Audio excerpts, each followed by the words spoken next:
Hello guys, कैसे हैं आप लोग। Hope you all are doing well and study very very hard. हमने पिछली क्लास में थर्मोडायनेमिक स्टेबिलिटी की थी। इसमें आज हम लोग देखेंगे काइनेटिक स्टेबिलिटी।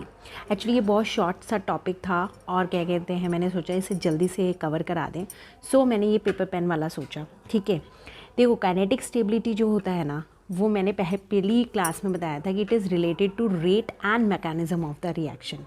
ठीक है, हमें पता है रेट हम कैसे फाइंड आउट कर सकते हैं, बाय एक्टिवेशन एनर्जी। हम लोग केमिकल काइनेटिक्स में जो रेट है वो कैसे फाइंड आउट करते हैं, एक्टिवेशन एनर्जी से।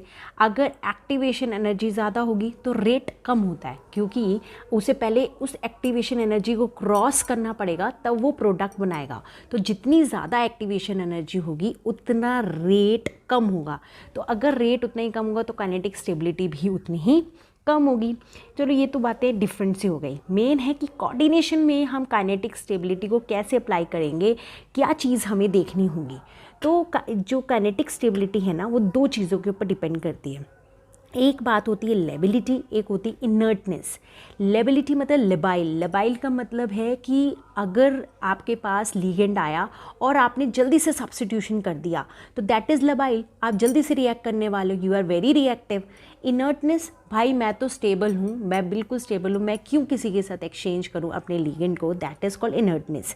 तो लेबिलिटी क्या कहती है, substitution of one or more ligands by another ligand readily. अगर कोई कॉम्प्लेक्स है और उसमें लीगेंड आया और उसने जल्दी से रिप्लेस कर दिया तो वो हो जाएगा लेबाइल। और अगर वो इनर्ट है, वो नहीं करना चाहता है, तो दैट इज़ कॉल्ड इनर्टनेस। अब हमें कैसे पता चलेगा कि ये कॉम्प्लेक्स लेबाइल है कि इनर्टनेस, ये हमारा मेन काम होता है काइनेटिक स्टेबिलिटी के अंदर देखना। ठीक है, तो अब हम मूव करते हैं काइनेटिक स्टेबिलिटी। ठीक है, काइनेटिक स्टेबिलिटी में हम तीन तरह के कॉम्प्लेक्सेस पढ़ेंगे, तीन तरह के क्वेश्चंस हमारे सामने आ सकते हैं। एक कॉम्प्लेक्स जो कि स्क्वायर प्लेनर कॉम्प्लेक्स हो, एक ऑक्टाहेड्रल कॉम्प्लेक्स हो या टेट्राहेड्रल कॉम्प्लेक्स हो। मतलब इस तरह के क्वेश्चंस आपके सामने होंगे और आपको ये बताना होगा इनमें से कौन इनर्ट है, कौन सा लेबाइल है। ठीक है, तो सिंपल सी बात है, अगर आपके पास टेट्राहेड्रल कॉम्प्लेक्स या स्क्वायर प्लेनर कॉम्प्लेक्स है, आंखें बंद करके आप बता दोगे कि दीज आर लेबाइल। पहला तो आप ये देखोगे कि वो जो कॉम्प्लेक्स बन रहा है वो क्या टेट्राहेड्रल बन रहा है, स्क्वायर प्लेनर बन रहा है कि ऑक्टाहेड्रल बन रहा है। ठीक है, उसका कोऑर्डिनेशन नंबर देख के, हाइब्रिडाइजेशन देख के आप ये देख सकते हो। अगर टेट्राहेड्रल बन रहा है, स्क्वायर प्लेनर बन रहा है, तो they are always labile. Labile क्यों होते हैं स्क्वायर प्लेनर कॉम्प्लेक्सेस? हमें पता है कि स्क्वायर प्लेनर कॉम्प्लेक्स कैसे होते हैं, इस तरीके के होते हैं ना। ठीक है, अब अगर हम लोग देखें, क्योंकि इनके पास अभी ऊपर और नीचे जगह खाली बची है, तो ये क्या करेंगे, जल्दी से लिगेंड को एंटर करा सकते हैं। ठीक है, इसीलिए मैंने लिखा नॉट स्टेरिकली क्राउडेड। उनके पास जगह काफ़ी बची हुई है, they can enter some ligands. तो ये हमेशा लेबाइल होते हैं, तभी रिएक्टिव होते हैं। देखो जो लेबाइल होगा वही क्या होगा, रिएक्टिव भी होगा। ठीक है, तो ligands can come from upside and down side. Tetrahedral complex में भी इस तरीके का कॉम्प्लेक्स होता है। ठीक है, ये भी अपना एंटर करा सकते हैं और स्क्वायर प्लेनर में अंदर कन्वर्ट हो सकते हैं। ठीक है, तो आप ये दोनों कॉम्प्लेक्स देखोगे तो लेबाइल लिख दोगे। अब आते हैं ऑक्टाहेड्रल कॉम्प्लेक्स में, ये लेबाइल भी हो सकते हैं, इनर्ट भी हो सकते हैं। ये डिपेंड करता है ऑन इलेक्ट्रॉनिक कन्फिग्रेशन। और सेकेंडली ये स्टेरिकली क्राउडेड होते हैं। देखो इस तरीके के होते हैं ये, है ना, चारों तरफ से तो लिगेंड लगे हुए हैं इनके पास। तो ये डिपेंड करता है इनकी इलेक्ट्रॉनिक कन्फिग्रेशन के ऊपर। और इलेक्ट्रॉनिक कन्फिग्रेशन दो चीज़ों के ऊपर डिपेंड करती है, एक वीपीटी और सीएफटी। मतलब ऑक्टाहेड्रल कॉम्प्लेक्सेस की लेबिलिटी, इनर्टनेस को एक्सप्लेन करने के लिए दो थ्योरीज आई। ठीक है, इनके लिए तो कोई थ्योरी नहीं है क्योंकि लेबाइल हैं, इनके लेबाइल इनर्ट हो सकते हैं, इसीलिए दो theories I, VBT and CFT. इनके अपने अपने रूल्स थे, रेगुलेशंस थे, उनको हम फॉलो करेंगे और क्वेश्चंस पे अप्लाई करेंगे और निकालेंगे कि लेबिलिटी कौन सा है, इनर्ट कॉम्प्लेक्स कौन सा है। ठीक है, तो सबसे पहले हम मूव ऑन करते हैं वीबीटी के ऊपर, वैलेंस बर्न थ्योरी। देखो इसमें हम पहले भी पढ़ते हैं, इसमें सिर्फ हाइब्रिडाइजेशन को पढ़ा जाता है। ठीक है, तो ऑक्टाहेड्रल कॉम्प्लेक्स पढ़ रहा है तो या तो sp3d2 हाइब्रिडाइजेशन हो सकती है या d2sp3 हो सकती है। अगर sp3d2 है तो हमें साफ पता चल रहा है आउटर d ऑर्बिटल इन्वॉल्व हो रहा है इसके अंदर, इसलिए इसको बोल देते हैं आउटर ऑर्बिटल कॉम्प्लेक्स। इसमें क्योंकि इनर d ऑर्बिटल इन्वॉल्व हो रहा है तो इसको बोल देंगे इनर ऑर्बिटल कॉम्प्लेक्स। ठीक है, होता क्या है, ये इनर्ट होते हैं, आउटर वाले लेबाइल होते हैं। अभी देखते हैं कैसे। हम कैसे बोल सकते हैं कि ये होते हैं ऐसे। अब जैसे हम लोग देखते हैं MnCl6 3 नेगेटिव, सबसे पहले क्या निकालोगे, इसकी ऑक्सीडेशन स्टेट, ठीक है, x -6 is equal to -3, x is equal to +3, ठीक है। Mn कितना होता है 25, Mn कितना होता है 25, D5S2। अब हमारे को कितने इलेक्ट्रॉन्स निकालने हैं, इसमें से 3 इलेक्ट्रॉन निकालने हैं, तो 2 इसमें से निकाले, 1 इसमें से निकाला, तो Mn 3+ में कितने इलेक्ट्रॉन्स हो जाएंगे हमारे, D4, ठीक है।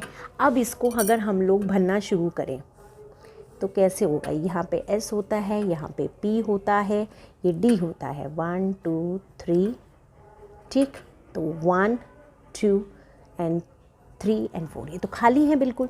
अब ये है वीक फील्ड लिगेंड, तो पेयरिंग तो ये कराने से रहा, ठीक है। अब ऐसी तो कोई हाइब्रिडाइजेशन नहीं होती ना कि DsP3, हमारे को कितने लिगेंड्स चाहिए, 6 लिगेंड है, 6 हमारे को खाली ऑर्बिटल्स चाहिए इसमें। आप ये तो नहीं दे सकते हो कि 1 2 3 4 5 और एक और D ऑर्बिटल ले ली, जो बाहर की D ऑर्बिटल हो जाएगी।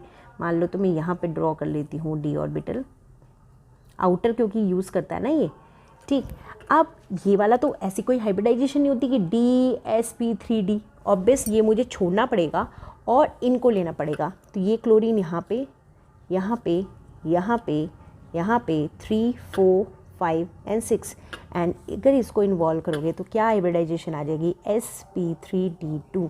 अब इसकी वजह से देखो क्या हुआ, पहली बात यहाँ we get a vacant orbital now, ठीक है, जिसकी वजह से इट इज़ लेबाइल। एंड दूसरा अभी एक और फैक्टर कराऊंगी जब मैं ये करवाऊंगी। यहाँ देखते हैं क्रोमियम में, यहाँ पे भी ऐसे ही करो, x -6 is equal to -3, x is equal to +3, ठीक है। क्रोमियम हमारा कितना होता है 24, और ये हम फिल कैसे करते हैं, D5S1 में हमारे को क्रोमियम 3+ का करना है। 3+ मतलब इसमें से 3 इलेक्ट्रॉन निकाल लो, तो 1 इसमें से गए, 2 इसमें से चले गए, तो ये क्या बन गया D3, ठीक है। अब हमारे को ये भरने हैं,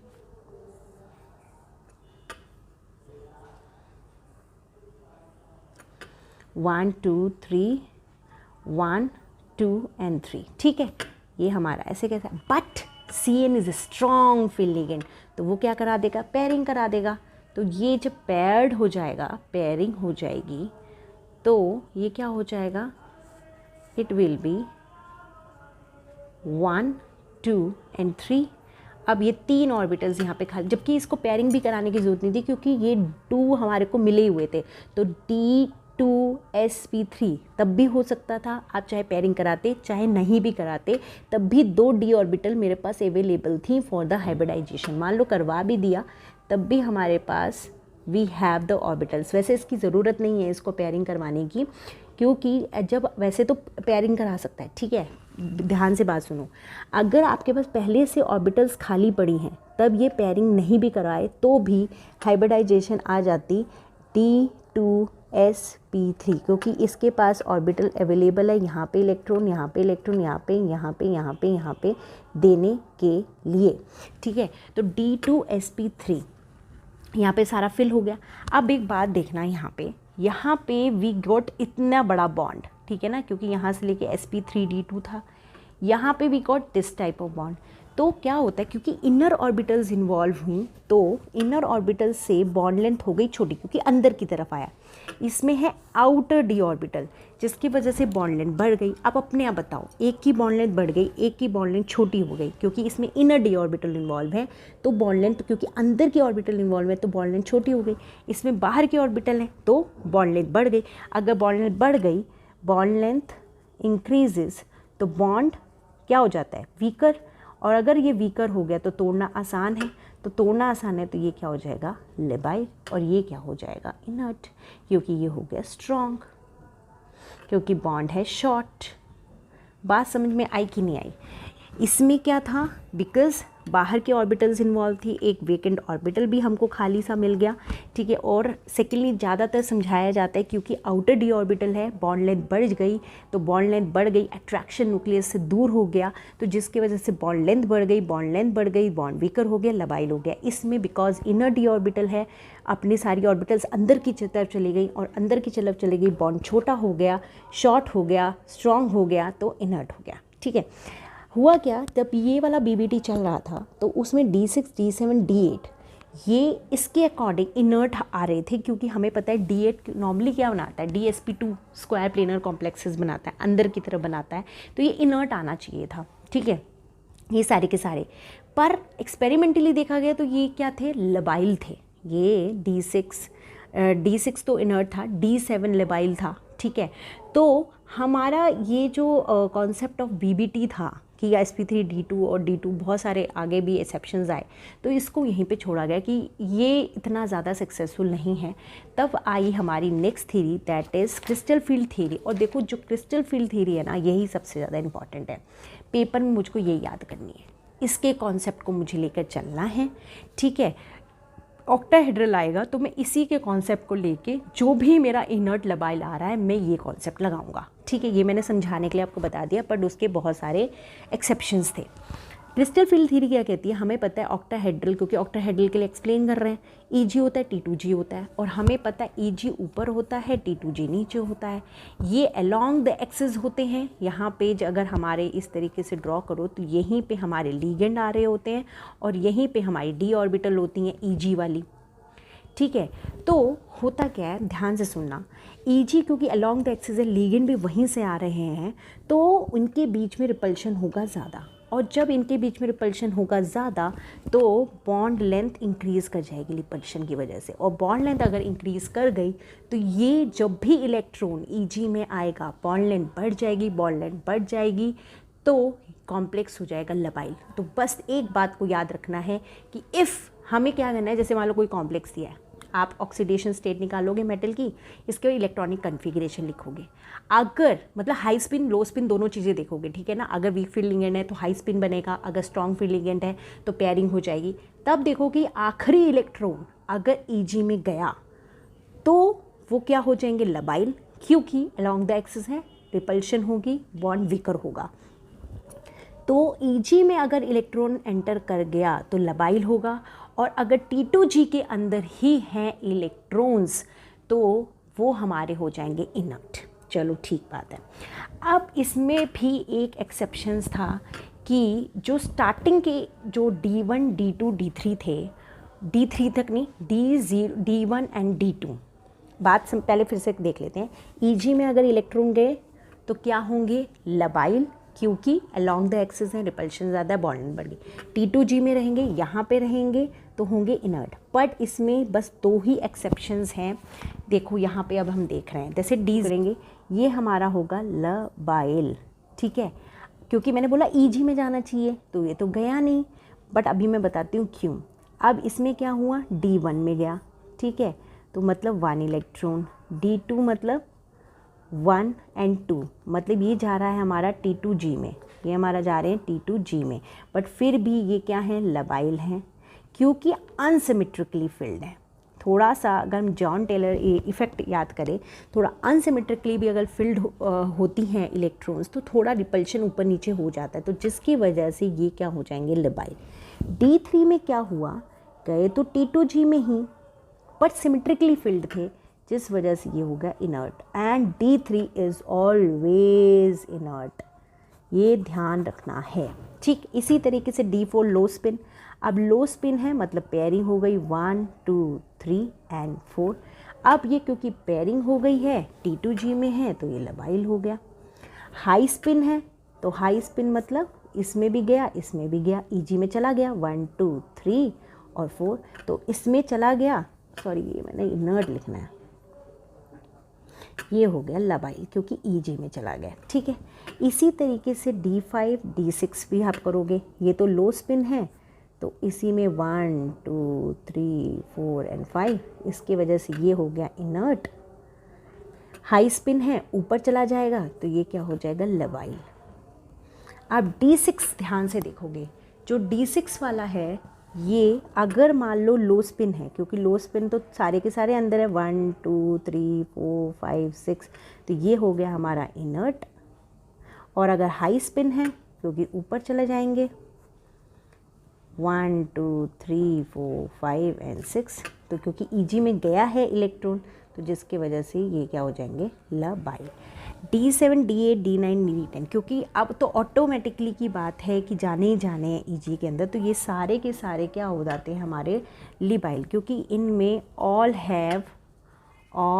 हैव ईजी इलेक्ट्रॉन्स, तो ये लबाइल है। बट इसमें एक एक्सेप्शन है D8। क्यों D8?